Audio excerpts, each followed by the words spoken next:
to share with you the results of a report that says that we're in the midst of a bird emergency. Nearly 2/3 of America's species are threatened by extinction.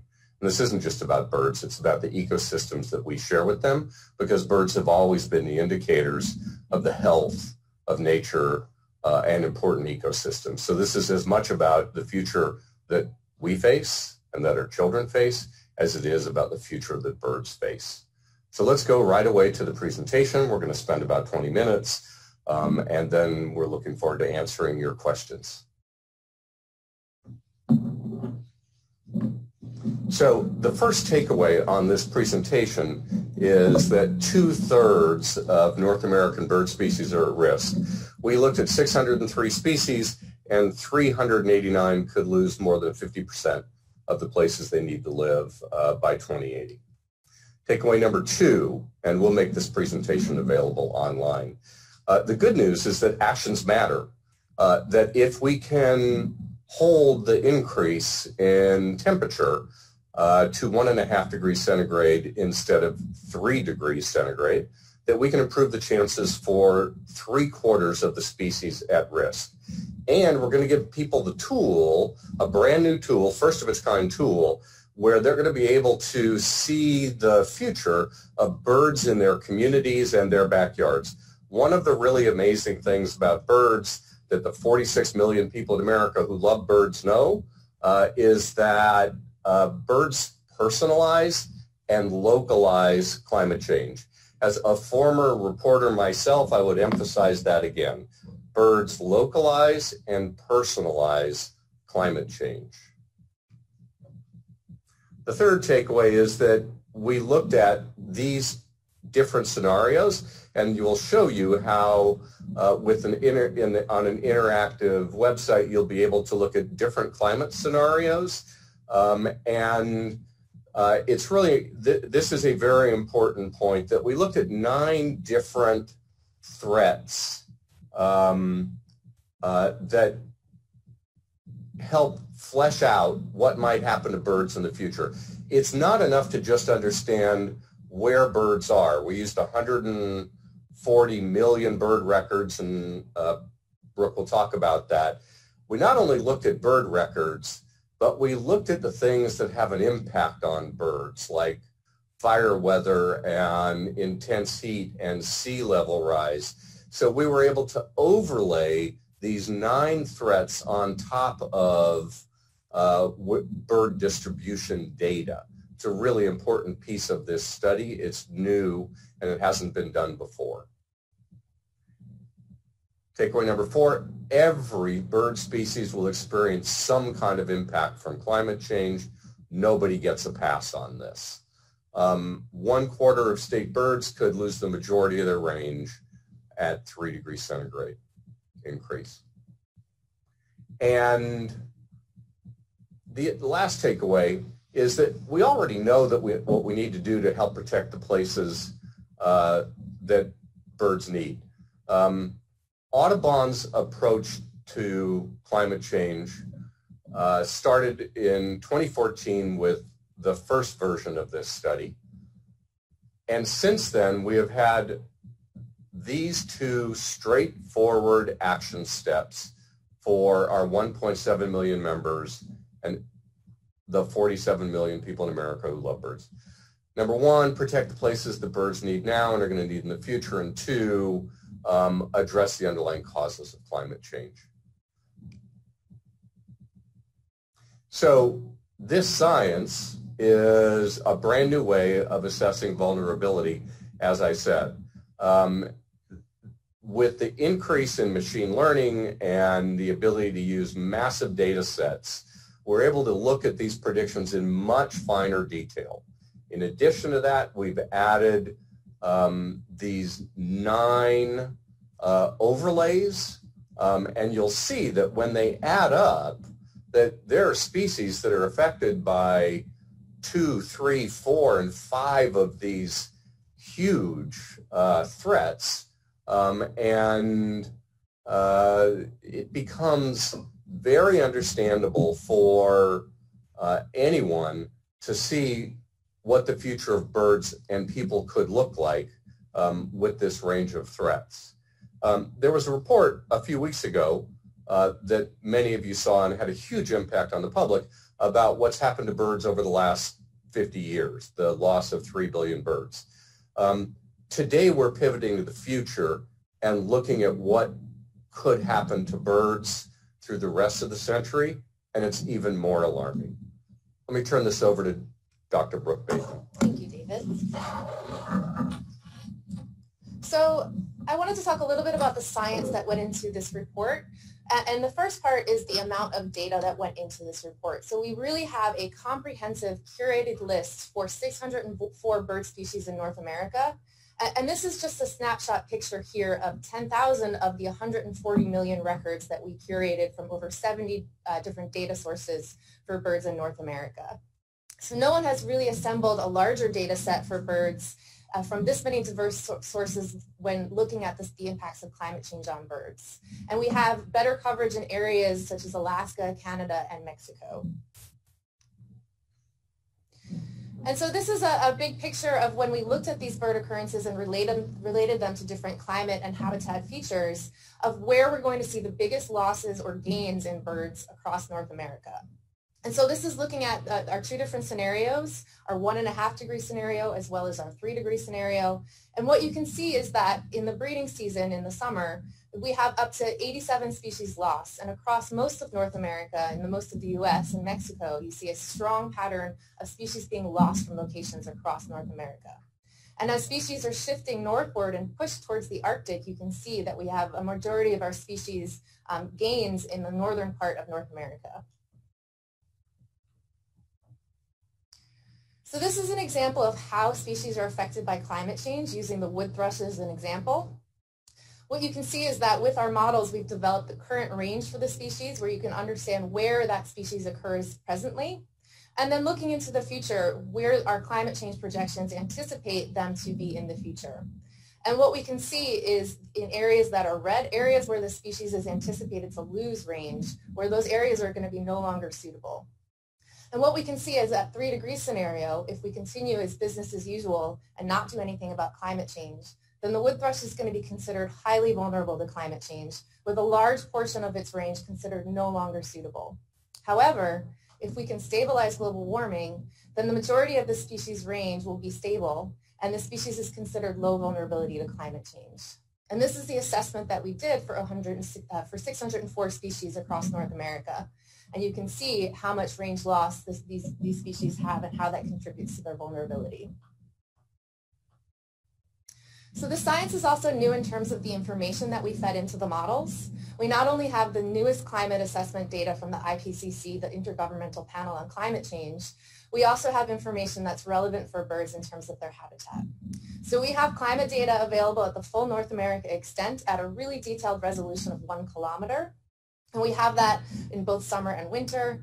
And then we have information on human land use, areas that were once natural areas that have now been converted to agricultural areas or urbanization or suburban areas.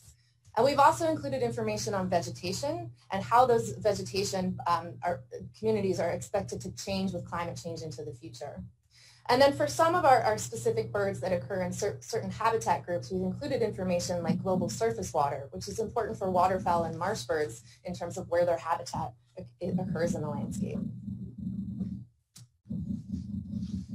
So we did a continental vulnerability assessment looking at how species ranges were going to shift with climate change and how many species were going to be losing a large amount of their range, like the wood thrush. And we looked across 12 different habitat groups to see which ones were going to be most affected by climate change.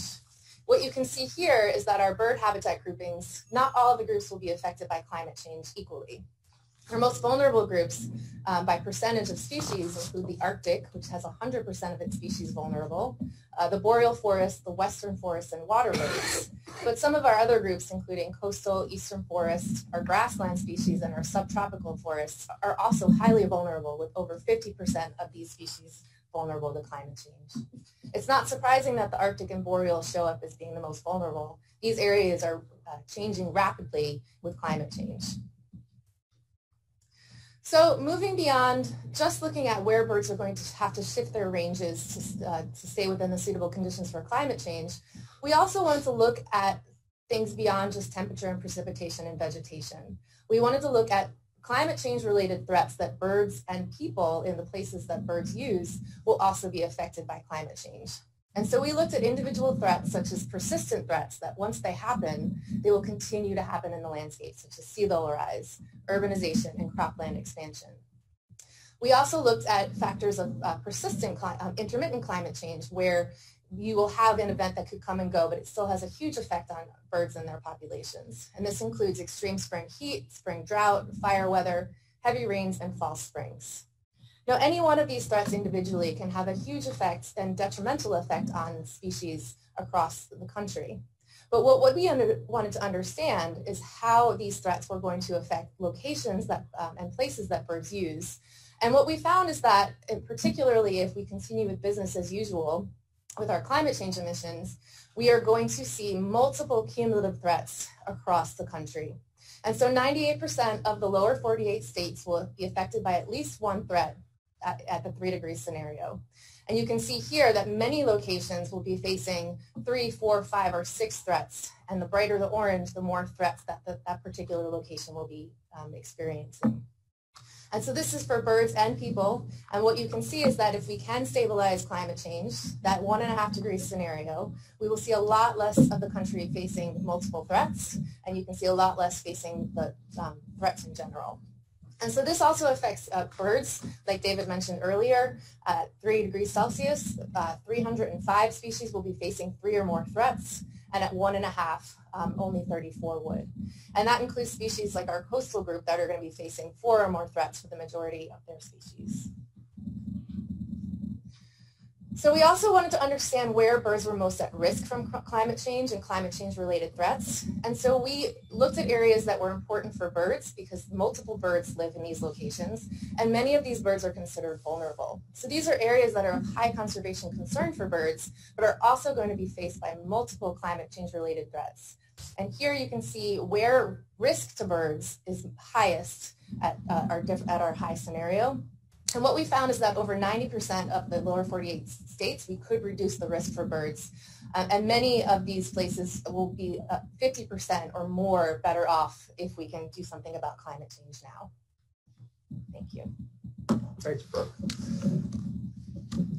So one of the things that we know from talking to bird lovers is that they want to understand what's going to happen in my backyard, in my town, in my community, in my state.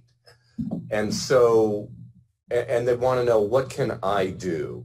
The thing about climate change, as you know, as journalists, is that people just feel paralyzed by the enormity of it. And so we've created this tool that will enable people to look in their own communities. We're going to take the huge risk in a live online media briefing of going live, and we're going to enter the zip code for Cook County, and you'll see what kind of a return you get when, and you'll be able to do this obviously with a zip code anywhere in the U.S. So we have a tool like this that we use for finding native plants. It's Audubon's Plants for Birds. And when you put in a zip code like Cook County, this is what you get. The first return shows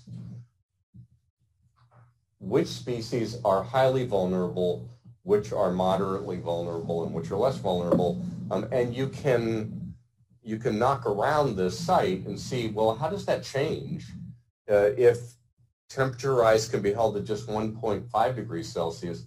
There's only 2 birds that are highly vulnerable, but if you go to 3 degrees, you can see that that number goes up to 11. And so this becomes the kind of tool that people can share with their friends, because the first step toward addressing climate change is sharing what matters to you in your community.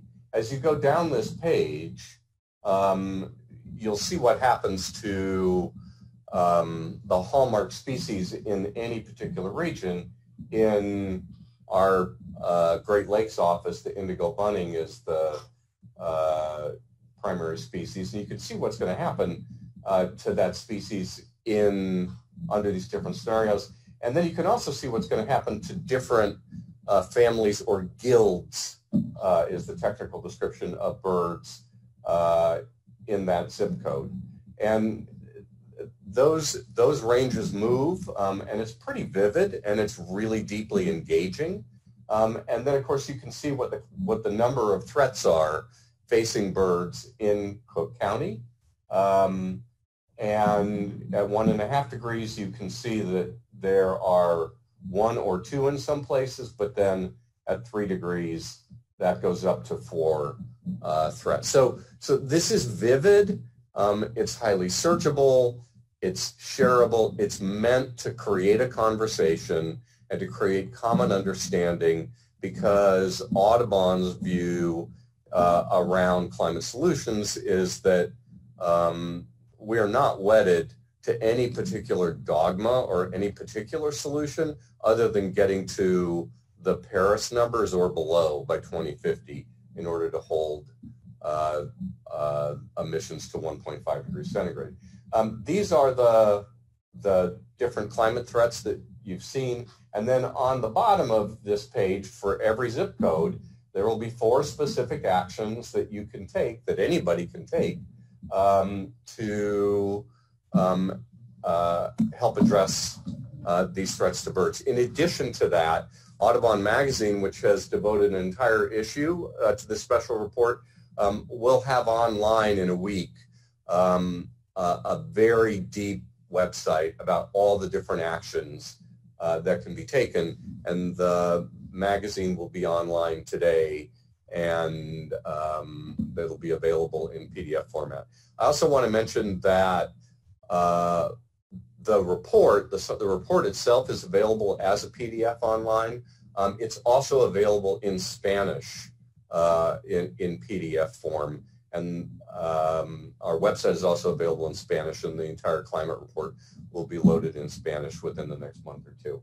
So this is what the website looks like. It's deep and it's rich, and it's meant to be explored. In addition to the website having all of the magazine's content, we are putting on all of the bird guide pages, which draw 2/3 of all traffic to Audubon. We're putting on our bird guide pages what's going to happen. We're putting these climate scenarios on all of the bird guide pages. To the best of my knowledge, this is the first time that a bird guide has included 600+ species of climate data in a bird guide. And then this is from the magazine. It's this is the list of all of the birds. When you go online, this is highly animated. It shows you which birds are most threatened. And then this is the beginning of a deep 10-page guide on what you can do. And people are hungry for this information about what they can do. And it's really important to be able to provide this. This is where we started in 2014. This report has had a significant impact on policy across the U.S. There were 4 major climate victories in the U.S. in the first half of this year in Arkansas, South Carolina, Washington, and New York. And Audubon's members were active in all of those campaigns because they care deeply about birds and the places they need. And this is our call to action this year. So that's the climate report. Here are contacts. This deck will be available at the media resource site on audubon.org. And we're going to go live and take your questions now.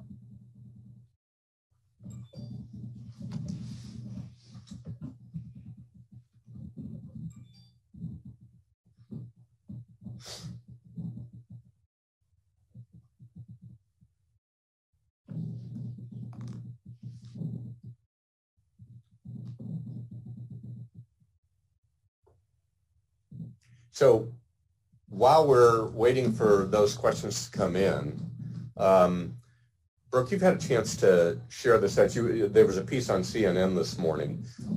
What was it like talking to a reporter about this science? What is it that reporters most want to know about this science? Yeah, thank you. So I think obviously they want to hear about the science and which species are going to be vulnerable with climate change, but also how to connect that to us personally and how we can see how climate change is happening and what we can expect in the future. So I think a lot of it is understanding how birds are sort of that lens to show that climate change is happening and how we can see it for ourselves. I remember that you said in one of the interviews that you were surprised when you were doing this research that every species was affected. Yeah, so when I dug into the details, is going to be affected by climate change, whether it be a range shift or multiple threats. Every species is going to be affected. Nobody's going to escape the touch of climate change. And that wasn't the case in the previous report. No. So just so you have a sense of scale, the previous report of this report is a little apples to oranges, isn't it? Yes, it's difficult to compare the two reports because of the information that went into the new report. We have a lot more detail in the habitat that is important for birds, vegetation, land use, and then these extra threats. So it's hard to compare the two reports. The message is still coming clear that birds are going to be dramatically affected by climate change into the future, if not more so now. Thanks, Brooke. So we'll take some questions.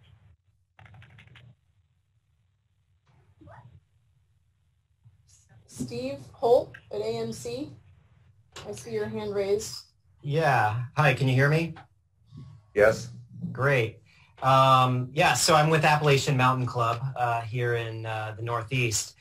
And I noticed on one of the slides, specific to bird breeding, there was like deep red in the Northeast for vulnerability. I wondered if you could, Dr. Brookby, just say a little more about some of the specific threats to that you saw in this report to birds in the Northeast and the Mid-Atlantic. Yes, thank you.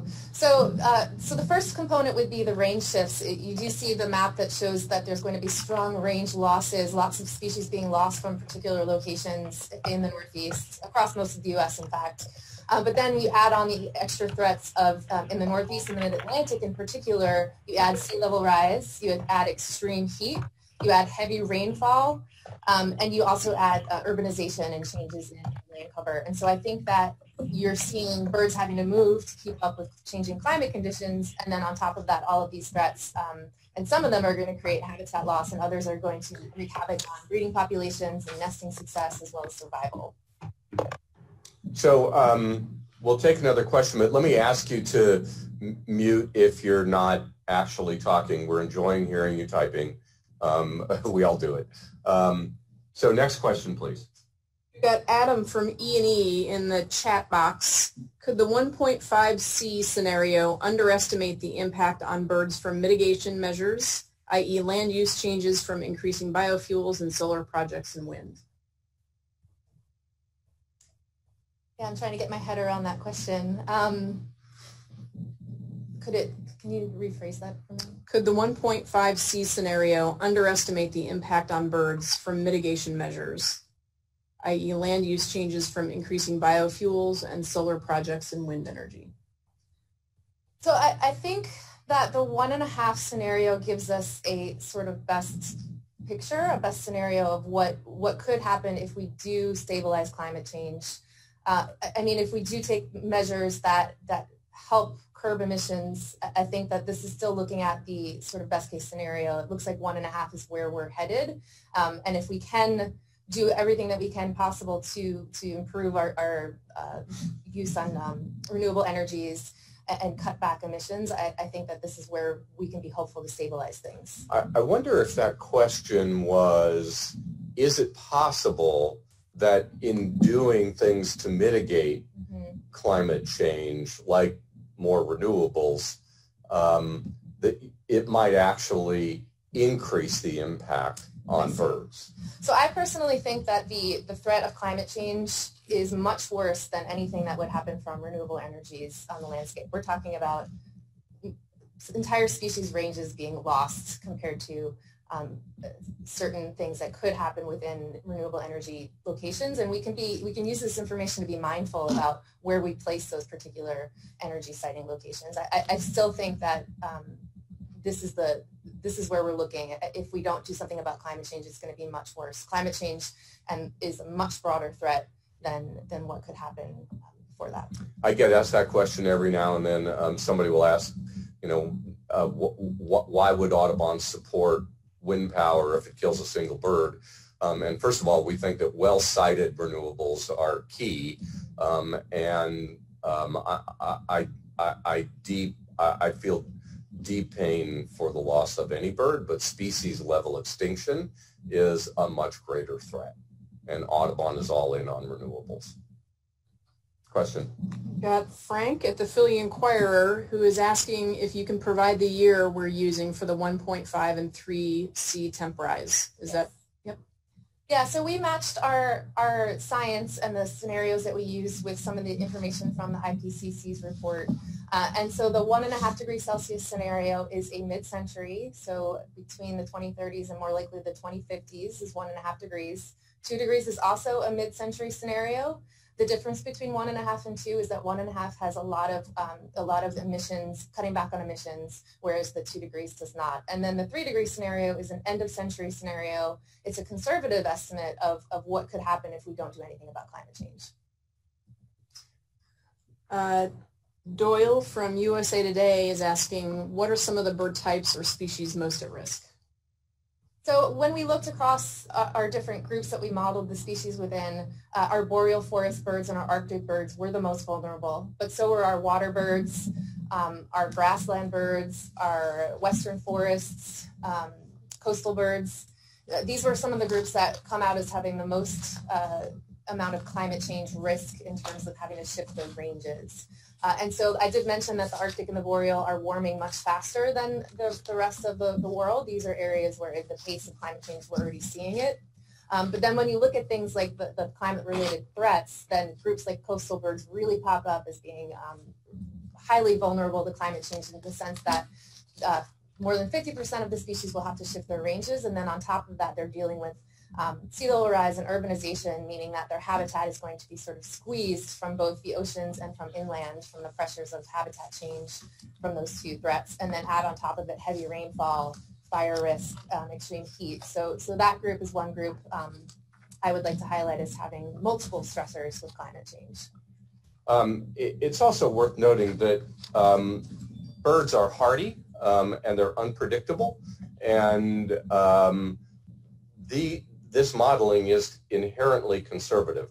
Some birds will adapt in ways that we can't foresee. Some birds are likely to thrive in a climate-changed world. Turkey vultures, crows, they do really well among human populations. And there will be unpredictable results. But we know that when we look at a dozen different state birds like the loon in Minnesota, there's virtually no summer range left under any climate scenario. And then I think we look at species like the piping plover, which is already of conservation concern, and then it has a range shift that it's anticipated to shift northward and lose a lot of its range, particularly on the East Coast in the summer. And then you add on top of that sea level rise and urbanization, and you start to see a pretty bleak future for a species like the piping plover. Great. We've got Barbara at Thomson Reuters asking, talk about the 4 major victories, David, that you mentioned this year. So these are clean energy victories. And there are a lot of people who, watching Congress, see not much happening on the clean energy front. In fact, there is legislation possible in D.C. But in South Carolina and Arkansas, both of those were significant solar energy reform, making it more possible for businesses and homeowners to use solar energy.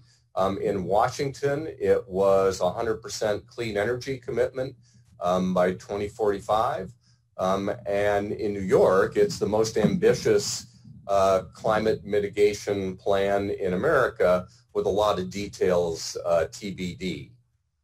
They're all significant. They're all on the audubon.org website. And they're well worth your attention. And the interesting thing about them is that 2 of those states are obviously deep red. And Audubon's membership is bipartisan, 55% blue, 45% purple and red. And our membership in states like South Carolina is 81% purple and red. And they care as much about birds as their as the 81% of Audubon members in California who are blue. And so they're actually taking action on climate change in these heavily Republican states. And these clean energy victories are done in partnership with lots of local communities and with players like Walmart and Tyson's Foods in Arkansas. I've got a couple of questions here asking if we've seen impacts on birds already. Yes, thank you. So we are already seeing birds being affected by climate change. I can tell you a personal story where my father has been feeding his birds at his feeder for the last 40 years on Long Island in New York. And he's seen changes over time. And most recently he said to me, in the last couple of years, I've had this new bird, this new feeder bird. And he said it's the Carolina Wren. And that's a species that we've seen from the scientific research that has expanded its range northward because of climate change and because of the warming winters. And so it's not just something that's happening out there, it's something that's happening in people's own backyards that they're starting to see. And then there's other species like the rusty blackbird that are losing hundreds of kilometers of the southern part of its range because of climate change and shifting northward because of changes in climate. And not only that, we're seeing species that are shifting the timing of their breeding as well as their migration. And I think that we're starting to see populations of seabirds starving due to warming seas and the changes that they have in their fisheries. So I think we are seeing the signs. It's happening now. Climate change is not just a future problem. It's happening now. So talk a little bit about the American robin as well.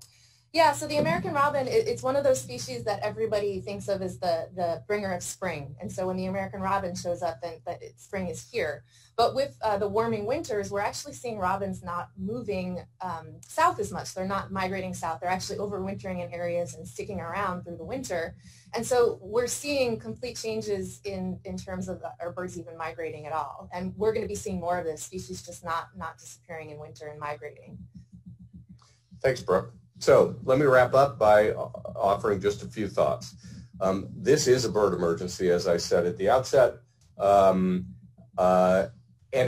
this is about what's happening to the water and air and ecosystems that people depend upon as well, and that everybody's action matters. We know that climate, we can see in birds through their migration patterns, through the examples that Brooke has given you, through the examples you'll see online with these interactive maps, that climate change is happening to birds now.